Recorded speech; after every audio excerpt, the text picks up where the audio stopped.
IVF చేసుకుంటే 100% pregnancy వస్తుందా అనేది. సో దీని గురించి ఈరోజు మాట్లాడదాం.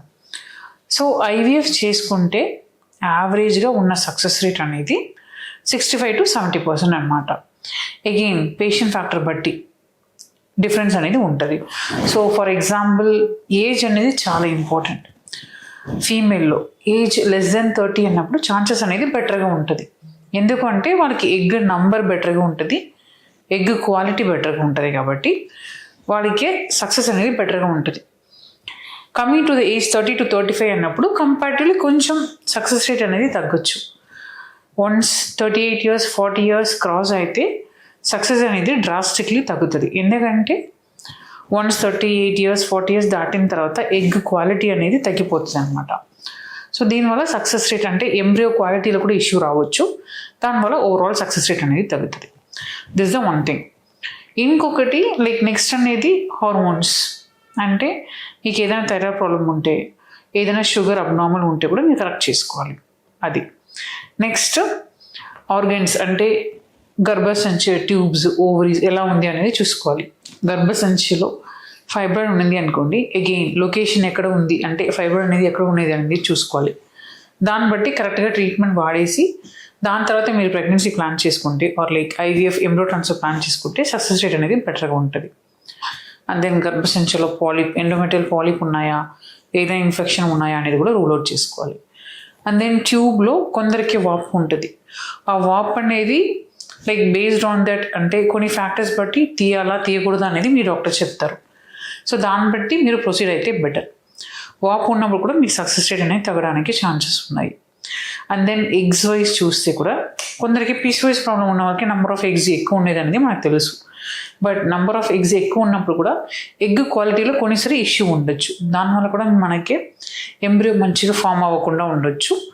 And then IVF success rate తగ్గడానికి ఛాన్సెస్ ఉన్నాయి. కొందరు పేషెంట్స్కి మేబీ 20 eggs 25 eggs రిట్రీవ్ చేస్తాం, బట్ వాళ్ళకి వచ్చిన ఎగ్స్ అనేది తక్కువ వచ్చి ఉండొచ్చు, వాళ్ళకి ఎంబ్రియోని ఫామ్ అవ్వకుండా ఉండొచ్చు.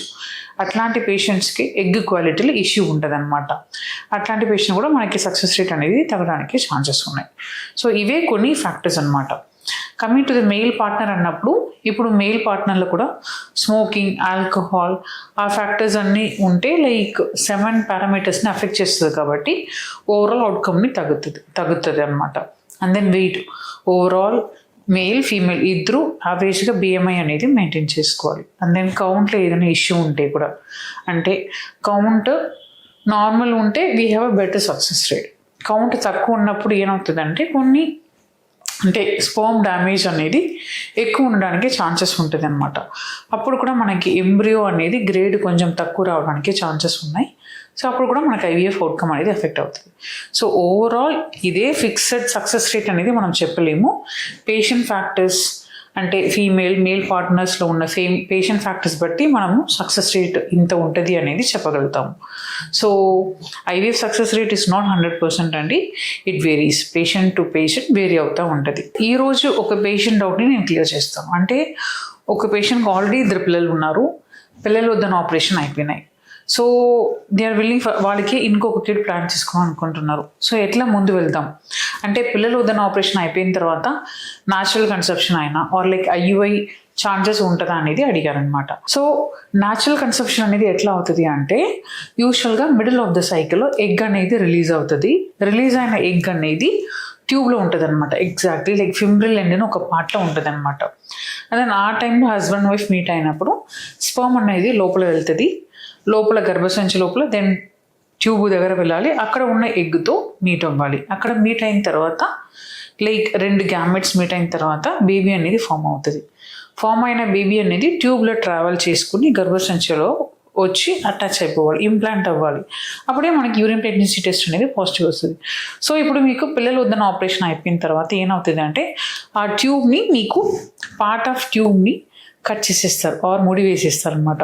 అప్పుడు స్పర్మ్ ట్రావెల్ చేయడం, ఎగ్ ట్రావెల్ చేయడం అది అనేది అవ్వదు. సో ట్యూబెక్టమీ చేసుకున్న తర్వాత మీకు న్యాచురల్గా అయినా ఐయుఐ ప్రాసెస్లో అయినా మీకు ప్రెగ్నెన్సీ రావడం అనేది it's not possible. Some times అది ట్యూబెక్టమీ అంటే పిల్లలు వద్దన ఆపరేషన్ చేసిన తర్వాత కొన్ని కేసెస్లో ఫెయిలియర్ అనేది ఉంటుంది. ఆ టైంలో మీకు ప్రెగ్నెన్సీ రావడం అనేది ఛాన్సెస్ ఉంటుంది. బట్ దట్ ఈస్ లైక్ కొంచెం రేర్గా, చాలా రేర్గా వస్తుంది అనమాట. సో పిల్లలు వద్దన ఆపరేషన్ అయిపోయిన తర్వాత వాట్ క్యాన్ వీ డూ, ఏం చెయ్యొచ్చు అంటే కొందరు అది సర్జరీని మళ్ళీ రీకానలైజేషన్ అనేది చేసుకుంటారు. సో అగైన్ రీకానలైజేషన్ అంటే మళ్ళీ ఆ ట్యూబ్ని ఓపెన్ చేయడం అనేది కూడా లైక్ అగైన్ డిపెండ్స్ అండి. మీకు ట్యూబ్స్ ఎలా ఉన్నాయి, ఎట్లాంటి సర్జరీ దీనికి ముందు అయినాయి అంటే లాప్రోస్కోపీ ద్వారా మీరు పిల్లలు వద్దన ఆపరేషన్ చేసుకున్నారా, చెయ్యి ఆపరేషన్ ద్వారా చేసుకున్నారా అనేది బట్టి కూడా మనకి రీకానలైజేషన్ చేసిన తర్వాత మనకి సక్సెస్ రేట్ అనేది డిపెండ్ అవుతుంది అనమాట. సో రీకానలైజేషన్ సర్జరీ అయిపోయిన తర్వాత దెన్ మీకు 3 years తర్వాత మళ్ళీ ట్యూబ్ టెస్ట్ కూడా చేస్తారు.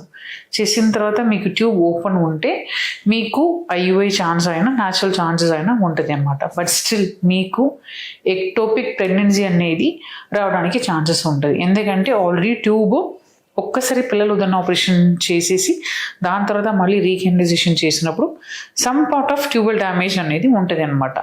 సో మీకు రీకానలైజేషన్ సర్జరీ తర్వాత ప్రెగ్నెన్సీ వస్తే యాజ్ ఎర్లీ యాజ్ పాసిబుల్ అంటే మీకు యూజువల్గా యూరిన్ ప్రెగ్నెన్సీ టెస్ట్ పాజిటివ్ వచ్చిన తర్వాత ఒక 1 week 10 days లోపల స్కాన్ చేసుకోండి. ఎందుకంటే ప్రెగ్నెన్సీ గర్భం అనేది గర్భసంచి లోపల ఉందా ఆర్ లైక్ ట్యూబ్లో ఉందా అనేది మీరు ఖచ్చితంగా తెలుసుకోవాలి. ఎందుకంటే మీకు ఎక్టోపిక్ ఛాన్సెస్ రిస్క్ ఎక్కువ ఉంది కాబట్టి. అండ్ దెన్ రీకానలైజేషన్ సర్జరీ చేసుకున్న తర్వాత కూడా మనకి సక్సెస్ రేట్ అనేది 30 to 40% ఎక్కువ సక్సెస్ రేట్ కూడా ఉండవు అనమాట. ఈ పాయింట్ కూడా మీకు తెలుసుకోవాలి. సో పిల్లలు వద్దన ఆపరేషన్ అయిపోయిన తర్వాత ఐయుఐ ద్వారా ప్రెగ్నెన్సీ వస్తుందా రాదా అనేది మీకు ఒక ఆన్సర్ ఇచ్చాను అనమాట.